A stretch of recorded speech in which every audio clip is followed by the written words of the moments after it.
कि उन्हें तो बिहार होना चाहिए था, नेता प्रतिपक्ष है उन्हें तो यहाँ करना चाहिए था, उन्हें ये करना चाहिए था। इसको लेकर के चर्चाएं खूब चल रही थी।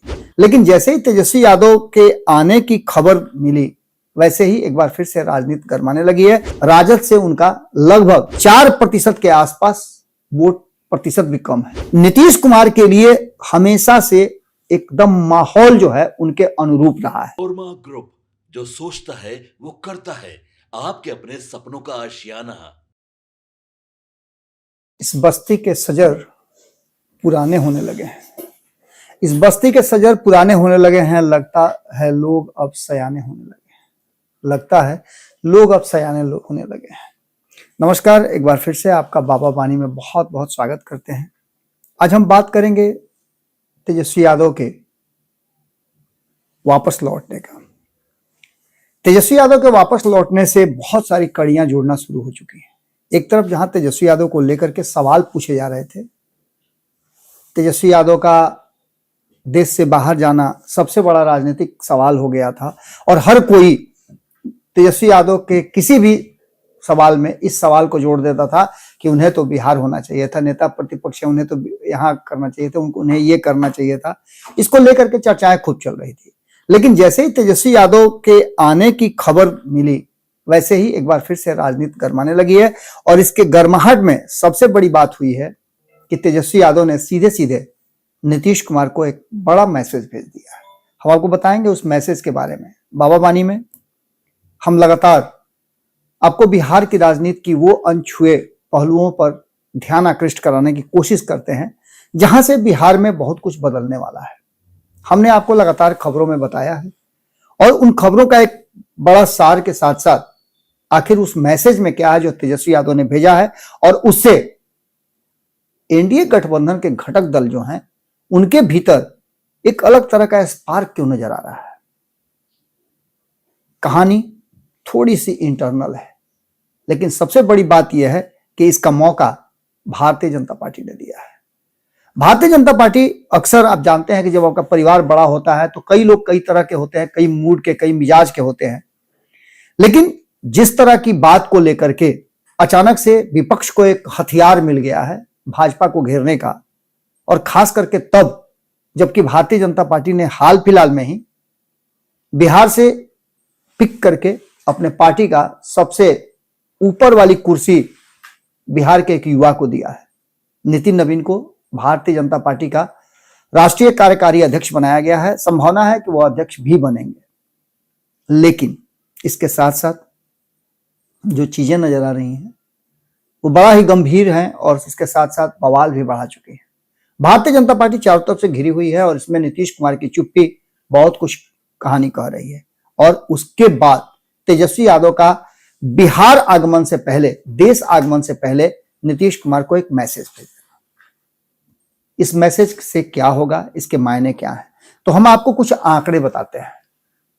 आंकड़ों को अगर गंभीरता से आप देखें तो सबसे अधिक वोट 2025 में अगर किसी पार्टी को मिला तो वो थी राष्ट्रीय जनता दल। तेजस्वी यादव 143 सीटों पे चुनाव लड़े थे और उन्हें 1,15,00,000 से ज्यादा वोट प्राप्त हुए थे। हालांकि सीटें वो 25 ही जीत पाए, लेकिन वोट मिलने में कहीं कोई कमी नहीं हुई। आंकड़ों की बात करें, प्रतिशत की बात करें तो प्रतिशत में भी वो सबसे ऊपर थे। 23% लोगों ने उन्हें वोट किया था। यानी आप समझ सकते हैं कि तेजस्वी यादव कमजोर नहीं थे। वो खेल जो बाजीगरी जो थी कहीं ना कहीं, जिसमें एनडीए गठबंधन एकजुट था और महागठबंधन थोड़ा बिखरा हुआ था।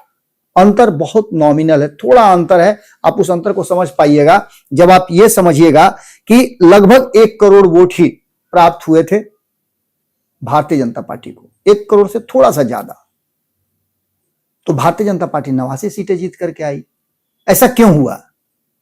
1,15,00,000 वोट लाने वाला मात्र 25 सीट और 1 करोड़ से थोड़ा सा ज्यादा लाने वाला वोट लेकर के आता है 1 करोड़ से थोड़ा ज्यादा। उसका वोट प्रतिशत होता है 20.8 प्रतिशत, में भी लगभग 2% से 2.25% तक कम होता है राजद से। फिर भी 89 सीटें जीत करके आती है भारतीय जनता पार्टी। सबसे भी बड़ी बात, नीतीश कुमार की तरफ मूव कीजिए। नीतीश कुमार 96 लाख से थोड़ा ज्यादा, मतलब 97 लाख से थोड़ा कम वोट लेकर के आते हैं। 96,67,000 के आसपास उनको वोट आता है और सीटें जीत करके आते हैं 85%, जबकि राजद से उनका लगभग 4% के आसपास वोट प्रतिशत भी कम है। 19.25% वोट उनको आता है। साथ में एक और जोड़ लीजिए आप, चिराग पासवान 29 सीटों पे चुनाव लड़े थे, उनको 4.97-5% के आसपास वोट आता है। सीटें 19 जीत करके आते हैं और वोट उनको जो आता है वो लगभग 25 लाख के आसपास आता है। ये तीनों को मिला देते हैं तो तीनों को मिलाने के बाद यहां पर राजद हार जाती है। लेकिन राजद इतना ही तो नहीं थी ना, राजद के साथ जुड़े हुए थे मुकेश सहनी, जो दावा कर रहे थे कि वो उप मुख्यमंत्री बनेंगे। दूर दूर तक कहीं भी उनका कोई भी सदस्य नहीं जीत पाया। कांग्रेस जो इस बात के लिए जिद कर रही थी कि उसे अधिक सीटें चाहिए, 61 तो मिली ही थी, लेकिन जीत करके मात्र 6 आए और कांग्रेस को जो वोट मिला वो लगभग 43.5 लाख के आसपास मिला और वोट प्रतिशत भी उनका 8.71 का रहा। इसके अलावे अगर बात करें एआईएमआईएम की, तो एआईएमआईएम ने 9.5 लाख से ज्यादा के आसपास वोट लाए हैं। 5 सीटें वो भी जीत करके आई है, सीटें कम भी लड़ी थी। और वो क्या मांग रही थी, क्या डिमांड कर रही थी कि हमें भी महागठबंधन का हिस्सा बना लीजिए। ये मिस्टेक हुआ। खैर, कारण जो भी रहा हो, वोट बटे हैं और इस वोट बटने का फायदा एनडीए गठबंधन को मिला है। एनडीए गठबंधन का कंबाइंड वोट अगर देख लेते हैं तो ये लगभग 3 करोड़ के आसपास होता है। सबको मिला दें तो लगभग 3 करोड़ के आसपास होता है। 1 करोड़, उसके बाद 97 लाख, इसके बाद 25 लाख और आगे अगर जोड़ लीजिए तो सब मिलाकर के 2.5 से 3 करोड़ के आसपास वोट आते हैं और यही वो अंतर पैदा होता है। लेकिन तेजस्वी यादव भले सीटें कम आई लेकिन अपने मकसद में कामयाब रहे। लोगों ने उनको झोली भर भर के वोट किया है और सबसे अधिक वोट लेकर के वो 1 नंबर बने हुए हैं। अब ऐसी स्थिति में तेजस्वी यादव के बिहार से बाहर होने को लेकर के एक मसौदा तैयार करना, तेजस्वी को असफल बताना, ये एक तरह से समझिए तो सत्ता पक्ष कहीं ना कहीं इस बात को प्रचारित कर रहा है और इसमें सबसे बड़ा योगदान अगर किसी का है तो वो भारतीय जनता पार्टी है। भारतीय जनता पार्टी 2025 के चुनाव से पहले भी चाहती थी कि उसकी लड़ाई जो है राजद बनाम भाजपा वाली हो और उसमें वो बाजी मार जाए, लेकिन नीतीश के रहते यह संभव नहीं है। अब एक बड़ी बात आपको मैं बता रहा हूं।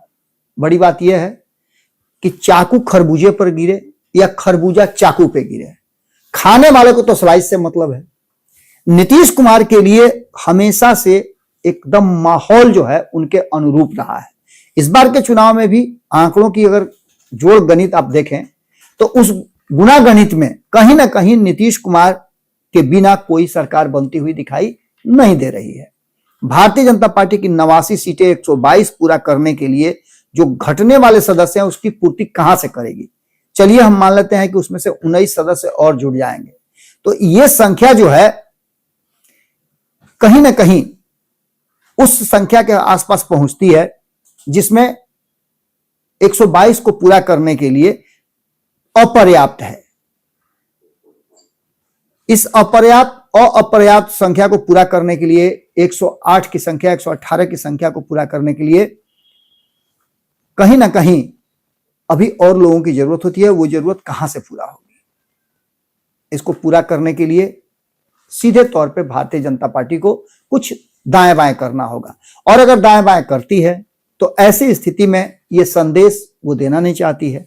तो क्या इन सारी बातों को लेकर के एक मंत्रणा जो बार बार की जा रही है कि पश्चिम बंगाल चुनाव के बाद भारतीय जनता पार्टी अपने असली मकसद की तरफ आगे बढ़ेगी।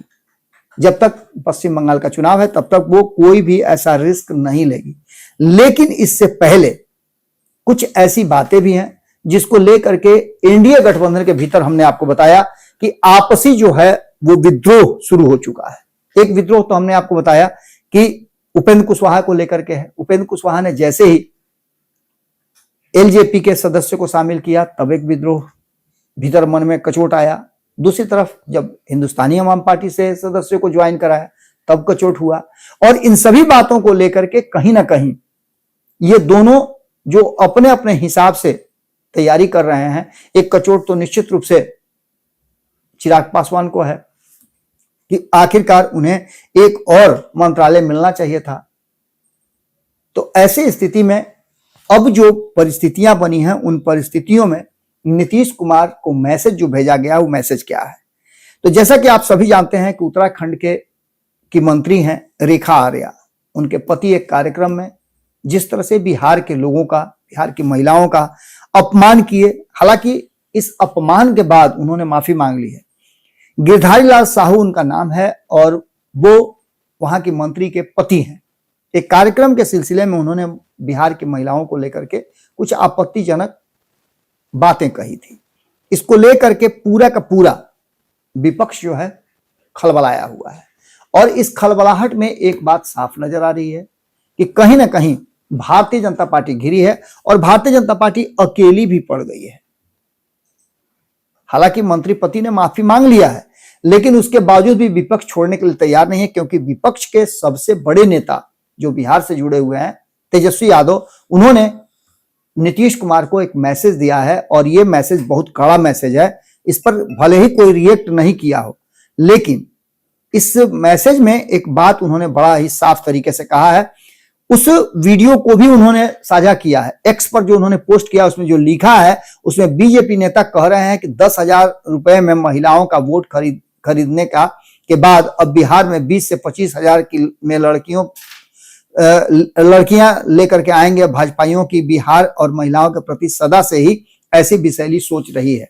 मैंने पहले भी आपको बताया था कि ऐसा सिर्फ पहली बार नहीं हुआ, इससे पहले भी हो चुका है, लेकिन उन बातों पर अब कोई उसका असर नहीं है, महत्व नहीं है, इसलिए उसकी चर्चा हम नहीं करेंगे। लेकिन इस बात का असर हुआ है और ये मैसेज आप समझिएगा, एक तरफ जहां नीतीश कुमार इस तरह की चीजों को नहीं मानते हैं, आपको याद होगा कि नीतीश कुमार बिजली वाले मुद्दे पर भी कहा जाता है कि भाजपा का ये दबाव था कि बिजली फ्री की जाए।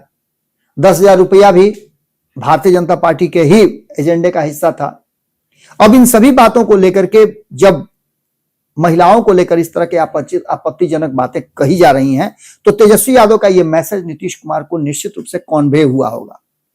नीतीश कुमार महिलाओं को लेकर के, महिला वोट बैंक को लेकर के पूरी तरह से अलर्ट रहते हैं, क्योंकि ये वोट नीतीश कुमार का अपना वोट बैंक है और इसी वोट बैंक के आधार पर नीतीश कुमार लगातार बिहार में पिछले 20 वर्षों से शासन कर रहे हैं। अब जबकि ये मामला सामने आया है, इससे पहले आपको याद होगा कि मुंबई में भी इस तरह के बिहारियों के साथ किया जाता था, तो नीतीश कुमार उसके लिए कड़ा आपत्ति दर्ज करते थे, चाहे वो किसी की भी सरकार रही हो। नीतीश कुमार ने कई बार उन पर आपत्ति जाहिर की है और उस सरकार को चेतावनी भी दी है। ऐसी स्थिति में अब ये पूरा का पूरा मामला जो बनता है, उसमें नीतीश कुमार, आप उठा करके देख लीजिए, 2005 से 10 का कार्यकाल छोड़ दीजिए, तो 2010 से 2015 का जो कार्यकाल है, इसमें नीतीश कुमार ने 2 बार शपथ लिया है। याद होगा आपको, एक बार 2010 में लिया था और दूसरी बार 2013 में उन्होंने शपथ लिया था, जब वो एनडीए से बाहर हुए थे। हालांकि उस समय उन्होंने बर्खास्त कर दिया था और बर्खास्त करने के बाद उनको बहुमत साबित करना था, तो उनके साथ खड़ी हो गई थी राजद और कांग्रेस। लेकिन उसके बाद 2014 का चुनाव हुआ। 2014 के चुनाव में नैतिकता के आधार पर नीतीश कुमार ने इस्तीफा दिया था और उन्होंने फिर से मुख्यमंत्री के कुर्सी पर शपथ लिया था। यानी 2 बार शपथ उन्होंने 2010 से 15 के बीच में लिया। 2015 में जब नीतीश कुमार महागठबंधन के साथ आए, पूर्ण बहुमत की सरकार बनी महागठबंधन की, लेकिन यहां भी नीतीश कुमार ने 2017 में महागठबंधन छोड़ा, तो फिर से एक बार मुख्यमंत्री पद का उन्होंने शपथ लिया और 2015 से लेकर के 20 के बीच में 2 बार शपथ उन्होंने लिया। 20 के चुनाव से पहले एक बार 2017 में उन्होंने शपथ ले लिया था। इसके बाद आया 2020 से 25 तक का माहौल। इसमें भी नीतीश कुमार को बिना शर्त भारतीय जनता पार्टी ने मुख्यमंत्री बनाया। नीतीश ने अपनी शर्तों पे राजनीति की, अपने शर्तों पे सरकार चलाई और भारतीय जनता पार्टी थोड़ा सा इधर उधर होने लगी, तो उन्होंने 2022 में इस्तीफा दे दिया और फिर से महागठबंधन के साथ, तेजस्वी यादव के साथ जाके, कांग्रेस के साथ जाकर के और महागठबंधन के साथ उन्होंने सरकार बनाई। यानी 2020 से लेकर 25 के बीच में ये पहली बार था। उसके बाद 2024 में फिर से वो एनडीए गठबंधन में आए, यानी 2 बार शपथ उन्होंने इसमें भी लिया। अब इसको 2 बार नहीं आप कह सकते हैं, एक बार 2020 में लिया, एक बार 22 में लिया, एक बार 24 में लिया, तो 3 बार यहां उन्होंने शपथ लिया। इसका मतलब क्या है कि क्या नीतीश कुमार 2025 से 30 वाले नीतीश कुमार, जो लगातार इतना मेहनत करने के बाद नंबर 2 पे हैं, तो नंबर 3 से नंबर 4 से वो सहयोग लेंगे? नंबर 3 पर कौन है? तो नंबर 3 पे 25 सीटों वाली राजद है और नंबर 4 पे 19 सीटों वाली लोक जनशक्ति पार्टी है। लोक जनशक्ति पार्टी ने पत्थर पे दूब उगाया है, इसमें कोई दो राय नहीं है। 15 के आसपास ऐसी सीटें हैं जो कभी जीत नहीं पाई थी एनडीए गठबंधन। उन सीटों को जीत करके तेजस्वी यादव ने पत्थर पे दूब खिलाया है और उनका विजन भी है बिहार फर्स्ट, बिहारी फर्स्ट। उनका विजन है 2030 में उनको बिहार में मिले। और एक विजन उनके साथ वो भी है कि जब उनकी पार्टी टूटी थी तो भाजपा चुप बैठी थी। उनकी पार्टी टूटी थी, जब अकेले पड़ गए थे तो भाजपा ने उनसे वो बात नहीं की थी। बहुत प्रयास उन्होंने किया था, लेकिन चाचा को समझाने की किसी ने जहमत नहीं उठाई, क्योंकि उसका फायदा चिराग पासवान के बढ़ते कद को कम करने का एक बड़ा मौका था और इस मौके का बदला लिया गया था उनसे, 2020 का पूरा बदला। अब ऐसी स्थिति में चिराग पासवान के पास भी मौका है। देश भर में अलग अलग राजनीतिक दल भी इस पर देख रहे हैं। नीतीश के फैसले पर सबका ध्यान जो है केंद्रित है और भारतीय जनता पार्टी से एक मिस्टेक तो हो ही गया है। बिहार को कटघरे में खड़ा करके, बिहार पर इस तरह के आपत्तिजनक बयान दे करके भाजपा के नेताओं ने एक मौका दिया है। और आप जानते हैं कि एक छोटा सा मौका भी कोई बड़ा हेतु बन जाता है आंदोलन का। अब आईपी गुप्ता को ही देख लीजिए आप। आईपी गुप्ता ने ठोक के कह दिया है कि इंतजार कीजिए, खरमास के बाद क्या होगा, तेजस्वी यादव को आने दीजिए, क्या होगा ये मैं अभी तो नहीं बताऊंगा, लेकिन मैं बता रहा हूं कि बहुत बड़ा होने वाला है कुछ। बार बार वो एक ही बात कह रहे हैं और इस बात को कह करके उन्होंने, चूंकि सभी लोग अपने अपने हिसाब से महागठबंधन को समाप्त समझ रहे हैं, यहां तक कि जिस व्यक्ति की मैं बात कर रहा हूं, मुकेश सहनी, उन्होंने उप मुख्यमंत्री तो अपने आप को घोषित करा लिया, लेकिन अब कहते हैं कि महागठबंधन तो चुनावे तक न था, अब क्या, अब तो चुनाव खत्म हो गया, अब चलिए थोड़ा मौज मस्ती कर लिया जाए, अपने धंधा पानी को देख लिया जाए। तो ऐसी स्थिति में मांझी हो, कुशवाहा हो, इन सब का भी अपना अपना एक एजेंडा है और मौका मिलेगा तो कौन नहीं चाहेगा तरमाल चाटना। अगर ऐसा कुछ होता है और इस मामले को लेकर के और बड़ा होता है तो एक बात साफ है कि एक तरफ जहां नीतीश कुमार को हिलाने डुलाने की कोशिश, हिला डुला करके चेक किया जा रहा है कि नीतीश कुमार के मन में क्या है। नीतीश कुमार को भी अपनी पार्टी और संगठन को बचा के रखना है, उसे मजबूत रखना है, इसके लिए वो भी तैयारी कर रहे हैं, उत्तराधिकारी की तलाश हो रही है। और इन सब में भारतीय जनता पार्टी का जो एक वजन है, उस वजन में कहीं ना कहीं नीतीश कुमार दब जा रहे हैं। इस बार तो वैसा दबे कि लगभग बराबर सीट, थोड़ा सा 3-4 सीटों का अंतर होने के बाद उनको गृह मंत्रालय देना पड़ा।